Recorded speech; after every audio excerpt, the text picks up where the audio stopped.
এই সিজনে লিভারপুলের ফরওয়ার্ড লাইনে অনেক পরিবর্তন এসেছে, আপনারা সবাই জানেন। We have unfortunately lost Diego জোতা, ফ্যান্টাস্টিক ফরওয়ার্ড ফর লিভারপুল, যিনি কিনা মেইনলি স্ট্রাইকার হলেও লেফট উইংয়েও দায়িত্ব পালন করতে পারতেন। একই কথা বলা যায় কিন্তু ডারউইন নুনিয়েজের ক্ষেত্রে, যাকে লিভারপুল এই সিজনে বিক্রি করে দিয়েছে সৌদি ক্লাব আল হিলালের কাছে।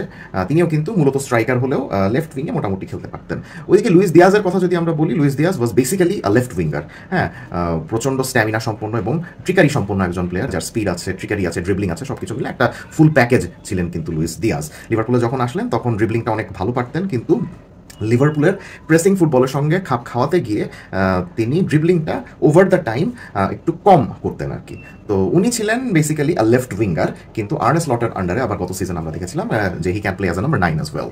সো এই তিনজনকে ছেড়ে দিয়ে, এই তিনজনের জায়গায় লিভারপুল কিন্তু তিনজন অ্যাটাকারকে এই সিজনে কিনতে পারেনি, তারা কিনেছে দুজনকে। Number 1 is Hugo একিতিকে and number 2 is Alexander Isaac.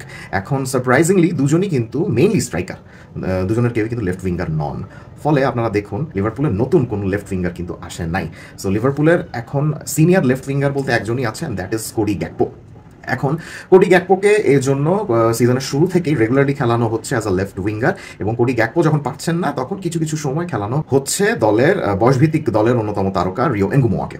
হ্যাঁ, যদিও তাকে এখনও প্রেশার দিয়ে খেলানোর সময় আসেনি। সো আমাদেরকে ধরে নিতে হবে যে কোডি গ্যাকপোই লিভারপুলের মেইন এবং একমাত্র লেফট উইঙ্গার এখন এই যে লেফট উইংয়ে লিভারপুলের মানুষজন কম আছে, এটা নিয়ে কিন্তু লিভারপুল অলরেডি কিছু সমস্যা ফেস করছে। কি সমস্যা সেটাই ডিসকাস করার জন্য আজকের এই ভিডিও। সো এই সিজনে লিভারপুলে ফ্লোরিয়ান ভার্টস আসার পরে আমরা যে জিনিসটা দেখছি যে তারা 4-3-3 ফরমেশনের জায়গায় অনেকটা এরকম 4-2-3-1 ফরমেশনে খেলছে, যেখানে ডাবল পিভটে খেলছে ডমিনিক জবোসলাই, রায়ান গ্রাভেনবার্গ এবং আর্জেন্টাইন মিডফিল্ডার অ্যালেক্সিস ম্যাকঅ্যালিস্টারের মধ্যে যে কোনো দুইজন। তারা দুজন থাকছেন পেছনে, ওয়েটস থাকছেন সামনে, এবং বাম দিকে এই স্পটে খেলছেন Cody Gakpo as a left winger, এবং ডান দিকে যথারীতি মোহাম্মদ সালাহ। এখন লিভারপুলের পায়ে যখন বল থাকছে, যখন লিভারপুল যে কাজটা করছে, তাদের যে রাইট ব্যাক আছে সেটা কখনো কখনো জেরেমি ফ্রিম্পং থাকছেন, কখনো কখনো কনর ব্র্যাডলি থাকছেন, আবার কখনো কখনো দুজন ইনজুর্ড থাকলে ডমিনিক জবোসলাই কিন্তু এই যে রাইট ব্যাকের ভূমিকা পালন করছেন, যেটা কিনা আমরা বার্নলির এগেনস্টে ম্যাচে দেখেছি বা আর্সেনালের এগেনস্টে ম্যাচে আমরা দেখেছি। সো যেই রাইট ব্যাক থাকুক না কেন, সে সামনে চলে যায় যাতে সালাহ এই সাইড লাইন বরাবর না থেকে ডি বক্সের মধ্যে চলে যেতে পারেন এবং গোল করতে পারেন। সো সালাহ যেহেতু ভিতরে চলে যাচ্ছেন সাইড লাইনের জায়গাটা বাদ দিয়ে, তখন ওই রাইট ব্যাক এইসব জোনগুলো তখন কভার করতে পারেন। এখন ওইসব রাইট ব্যাক যখন এইসব জোনগুলো কভার করছেন, তখন লিভারপুলের ডিফেন্স লাইন অনেকটা এভাবে শিফট হয়ে যাচ্ছে। অর্থাৎ যিনি লেফট ব্যাক, সেটা মিলোস কেরকেস হোক বা অ্যান্ডি রবার্টসন হোক, যে লেফট ব্যাক থাকে সে কিন্তু অ্যাডভেঞ্চারাস ভূমিকা পালন করতে পারছেন না, তিনি কিন্তু ওভারল্যাপ করে সামনে চলে যেতে পারছেন না, তিনি কিন্তু এই যে এরকম থার্ড সেন্টার ব্যাকের ভূমিকা পালন করছেন। এখন লেফট ব্যাক কেরকেস যেহেতু এইভাবে সেন্ট্রালি চলে আসছেন, সেহেতু সাইড লাইনটাকে ধরে রাখার জন্য লেফট উইংয়ে কোডি গ্যাকপোকে খেলানো হচ্ছে as a winger who can hug the side lines. অর্থাৎ তাকে কিন্তু অত বেশি মাঝখানে আসার দায়িত্ব দেওয়া হচ্ছে না, তাকে বলা হচ্ছে তুমি লেফট সাইডে এভাবেই থাকো, তুমি 1 ভার্সেস 1 সিচুয়েশনে তোমার যে মার্কার থাকবে সেই মার্কারকে ড্রিবল করে বা স্পিডের সাহায্যে বা প্রেসিংয়ের সাহায্যে বিট করো। এখন প্রবলেম যেটা হইল, কোডি গ্যাকপো এই কাজটা করতে পারে না সেভাবে, যেটা লুইস দিয়াজ করতে পারতো। হ্যাঁ, he is not a complete left winger, উনি অনেকটা সেকেন্ড স্ট্রাইকার কিন্তু বলা যেতে পারে। তিনি যেহেতু সেকেন্ড স্ট্রাইকার, এই কারণে কিন্তু আমরা নেদারল্যান্ডসের হয়ে বা ইউর্গেন ক্লপের লিভারপুলের হয়ে অনেক সময় কিন্তু আমরা তাকে অ্যাজ আ নাম্বার 9 খেলতে দেখেছি। হ্যাঁ, সো উনি লেফট উইংয়ে খেললেও সবসময় বক্সে ঢুকে যেতে পছন্দ করেন। এইসব সাইড লাইনে থেকে তার যে মার্কার আছে সেই মার্কারকে সেভাবে বিট করতে পারেন না। আবার তাকে যদি একক নাম্বার 9-এর ভূমিকাও দেওয়া হয়, তখন প্রতিপক্ষের যে সেন্টার ব্যাক আছে, একজন হোক বা দুইজন হোক, তাদের সঙ্গেও সে কিন্তু সেভাবে ফিজিক্যালি দিতে পারে না।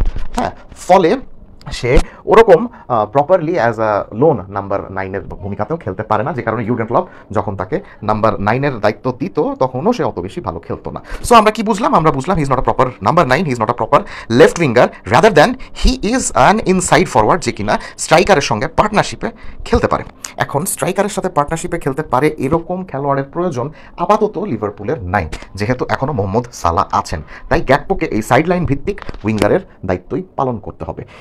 এখন প্রতিপক্ষ এই জিনিসটা জানে যে গ্যাকপো সাইডলাইন ভিত্তিক উইঙ্গারের ভূমিকা পালন করতে পারে না। স্পেশালি অ্যাথলেটিকো বা বার্নলির এগেনস্টে ম্যাচে আমরা দেখেছি, প্রতিপক্ষ যখন লো ব্লকে খেলে, 4-5জন মিলে যখন একদম লো ব্লকে ঢুকে থাকে, ডিফেন্ড করে থাকে, তখন ওই ব্লকটাকে সাইড থেকে ভাঙার সামর্থ্য কোডি গ্যাকপোর নাই, স্পেশালি মিলোস কেরকেস যখন সেন্ট্রালি এইসব জোনগুলোতে আছেন। এখন গ্যাকপোর আরেকটা বদ স্বভাব হইল, সে যেহেতু স্পিড দিয়ে বা ড্রিবলিং করে এসব জোনগুলোতে তার মার্কারকে বিট করে সামনে চলে যেতে পারছে না, সেহেতু সে অলওয়েজ কাট ইন করে ডান পা দিয়ে শুট করতে চায়, যেটা কিনা আমরা আর্সেনাল বা বার্নলি বা অ্যাটলেটিকো মাদ্রিদের এগেন্স্টে ম্যাচগুলোতে দেখেছি যে সিচুয়েশন যাই হোক না কেন গ্যাকপোর পায়ে বল আসলেই সে সুন্দর মতো প্রত্যেকবার কাটিং করে এইসব জোনগুলোতে গিয়ে শুট করতে চায়। এখন প্রতিপক্ষ যদি লো ব্লক থাকে, লো ব্লক থাকলে তো 4-5 ডিফেন্ডার এইসব জোনগুলোতে মার্ক করার জন্য দাঁড়াই আছে। সো গ্যাকপো যতই ভিতরে ঢুকে গিয়ে শুট করতে চাক না কেন, ডিফেন্স ভেদ করাটা তার জন্য অনেক কঠিন হয়। যেহেতু কঠিন হয় সেহেতু তার এইসব শটগুলো অনেক ওয়েস্ট হয় এবং তখনই দেখা যায় যে তাকে বসিয়ে রিও এনগুমোয়াকে খেলানো হয়। এখন রিও এনগুমোয়া আবার ড্রিবলিং স্পিড, ট্রিকারি এইসব জিনিসপত্রগুলো খুব ভালো মতো করতে পারে এবং প্রতিপক্ষের লো ব্লক ভালোই ভাঙতে পারে, যেটা কিনা আবার গ্যাকপো করতে পারে না। সো এখন সমস্যাটা এই জায়গাতেই, যেহেতু সালা বারবার ঢুকে যাচ্ছেন এবং লিভারপুলের যেহেতু কোনো ডেজিগনেটেড লেফট উইঙ্গার নাই গ্যাকপো ছাড়া, তাই গ্যাকপো যত তাড়াতাড়ি এই রোলটা আয়ত্ত করতে পারেন তত তাড়াতাড়ি তার জন্য মঙ্গল। যদি না করতে পারেন তাহলে অলরেডি লিভারপুলে আলেকজান্ডার আইজাক এবং হুগো একিতিকের মতো নতুন স্ট্রাইকার চলে এসেছেন। তিনি যদি অ্যাডাপ্ট না করতে পারেন তাহলে দেখা যাবে যে একিতিকে আর আইজাক মিলে গ্যাকপোকে বেঞ্চে পাঠিয়ে দিতে পারেন।